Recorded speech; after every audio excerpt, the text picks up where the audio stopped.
So, good morning everyone. We are the group 7 and we are going to tackle about utilitarianism. So, what is utilitarianism? So, utilitarianism is an ethical theory that determines the morality of an action based on its consequences, aiming to produce greatest good for the greatest number of people. It means not just for itself but for the whole people that benefits the action.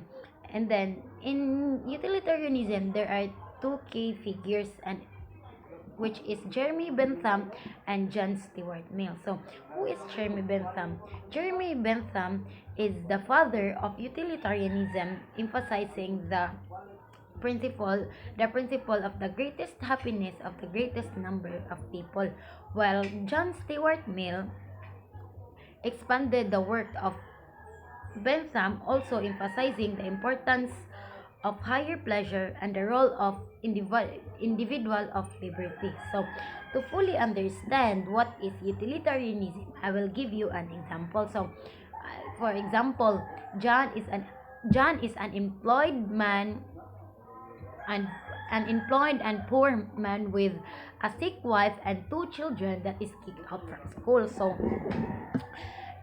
John needs money. Then he is very problematic in because his wife is sick and two children are kicked out from school. John has a friend Peter. So Peter is a millionaire. But John borrowed money from Peter. But Peter did not agree or did not let John borrow the money. But what John did is he stole money from his friend, which is Peter. But the action is considered morally good, but to justify the act of utilitarianism, the act so John borrowed money from Peter, which is Peter, his millionaire friend, but Peter refuses to help John. So in order for John to get the money that he needs, he stole from Peter.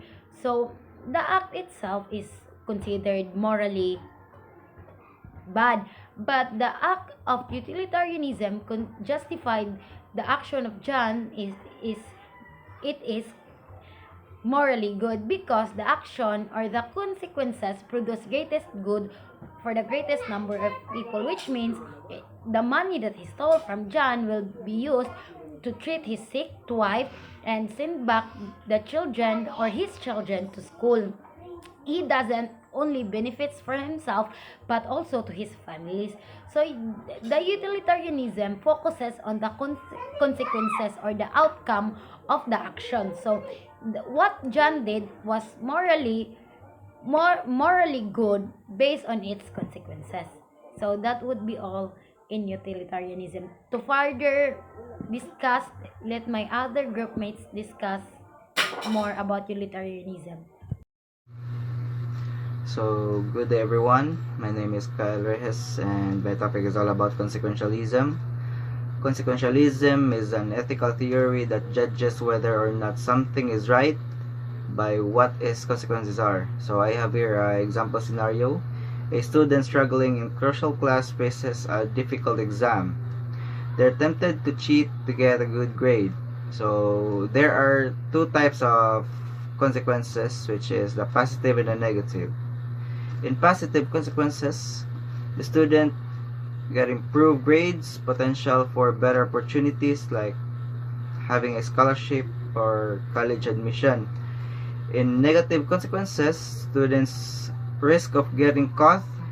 Maybe he can be getting a suspension or guilt and self-reproach, failure to learn the material, and dishonesty becoming a habit. So in consequentialism prioritizes the overall good that results from an action rather than the action itself. Good morning everyone. By the way, I am Janine Tracy Bacalso and I am going to report about the philosophic calculus. So, what is a philosophic calculus? So, philosophic calculus is a method developed by the philosopher Jeremy Bentham. So, to measure and quantify pleasure and pain, it is a key component of utilitarianism, which argues that the right action is the one that maximizes overall happiness. So, Bentham proposed a way to evaluate action based on their consequences in terms of pleasure and pain. So, according to my research, there are 7 criteria of philosophic calculus. So, first, um, Bentham suggests that the following 7 factors should be considered when measuring pleasure or pain. So first, we have the intensity. So how strong is the pleasure or pain? Second, we have the duration. How long will be the pleasure or pain last? Third, we have the certain. How likely is that the pleasure or pain will occur? Fourth, we have the propinquity or remoteness. So how long soon will the pleasure or pain happen? Fifth, we have the fecundity. Will this pleasure lead to more pleasure, or will this pain lead to more pain? Purity, how free is the pleasure from pain, vice versa, or extent, how many people will be affected? So, for example, deciding whether to tell a hurtful truth. So, suppose you know a friend's partner is cheating, and you must decide whether to tell your friend. So let's apply the philosophic calculus. So for the intensity, how so the pain of hearing the truth will be strong, but the relief of knowing the truth and making informed decision may also be significant. So for the duration is the initial pain may last a long time, but the benefits of honesty and trust could also have lasting effects. Certainty, so the pain of betrayal is certain, but so is the potential of person growth and making better decision or choices. So propinquity, the pain of learning the truth will happen immediately, but the healing and moving forward may take time. Fecundity, so the truth may lead to better decision, but the relationship, self-respect, and the trust and friendship. Purity, while painful, the long-term benefits of honesty outweigh the initial suffering.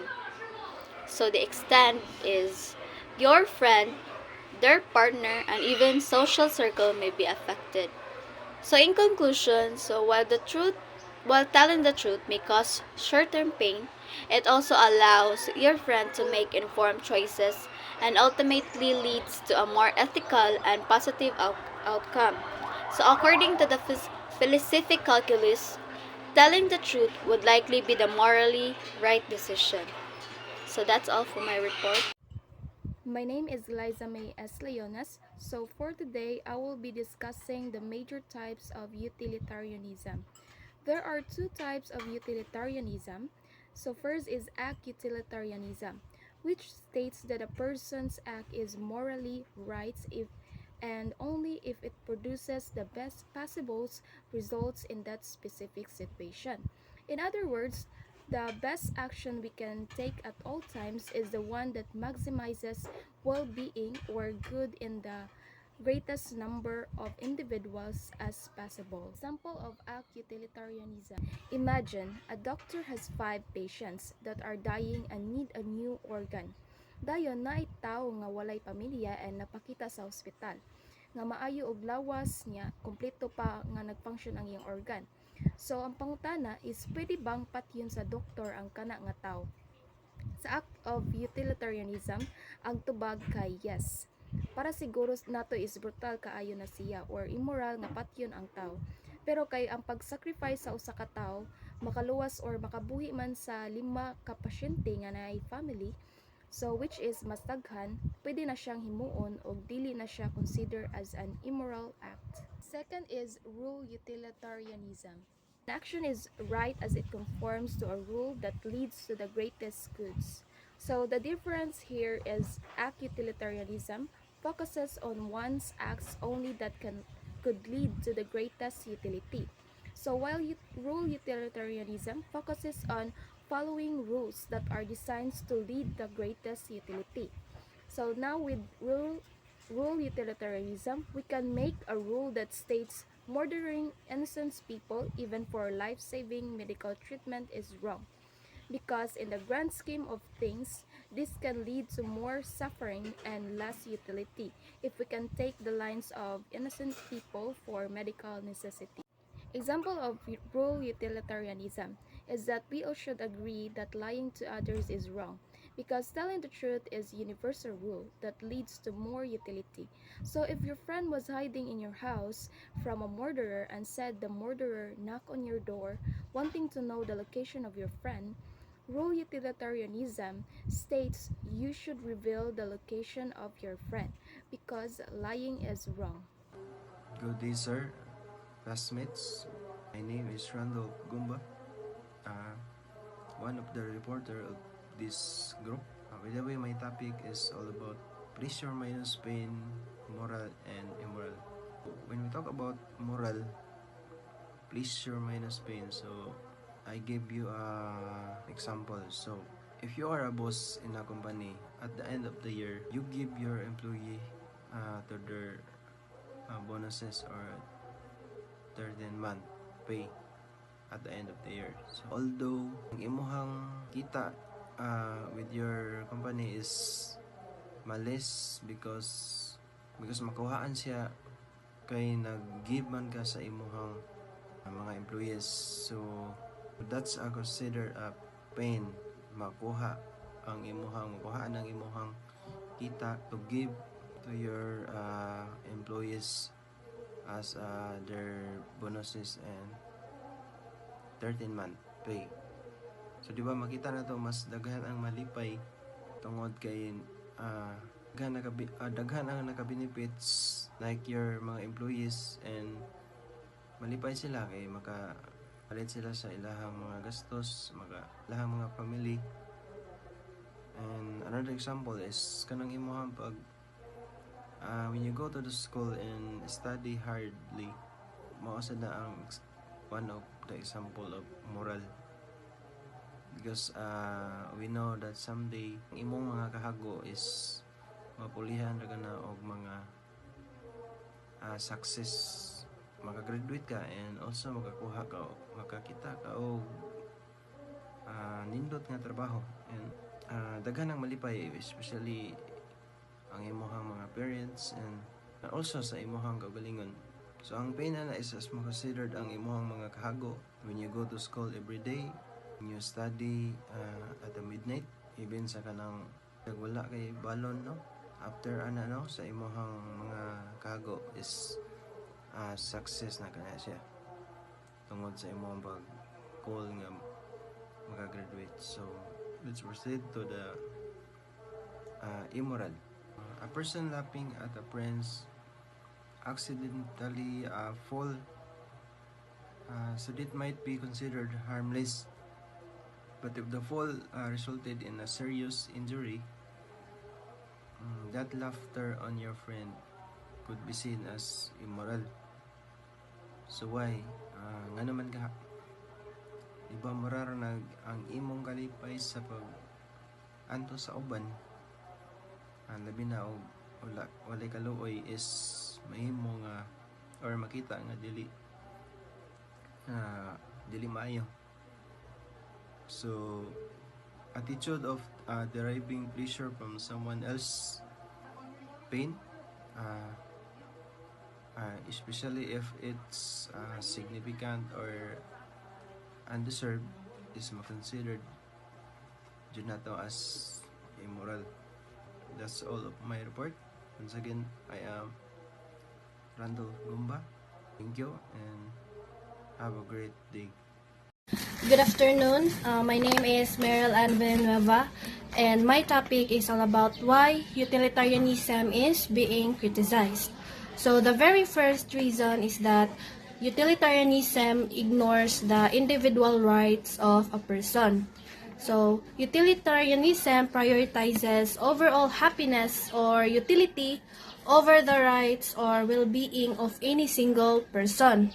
So according sa utilitarian logic, if violating one person's rights leads to a greater good for the majority, then kana nga action could be considered morally acceptable. So the next reason is that utilitarianism neglects justice and fairness. The core reason for this is that utilitarianism evaluates actions solely by their outcomes, meaning ang kanang iyahang resulta sa action, without necessarily considering how those outcomes are distributed among individuals. So one of the primary concerns is that utilitarianism can justify actions that are clearly unjust if they produce a greater benefit sa majority.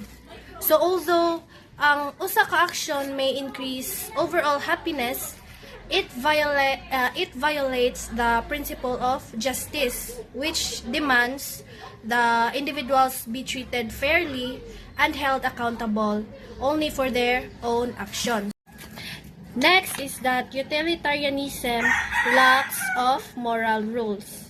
Unlike sa other moral principle nga naadyoy absolute rules like do not lie, do not steal, something ana, ang utilitarianism is lacking siya sa moral rules, making it difficult to establish consistent moral guidelines.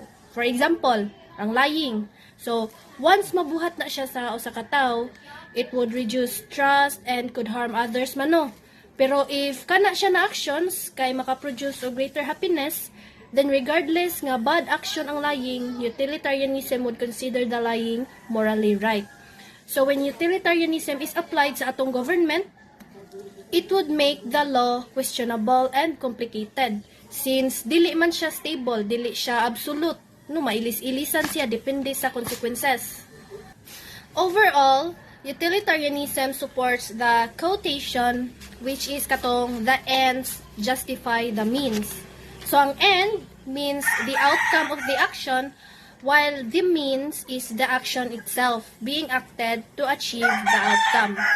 So that is all for our report. Thank you and God bless.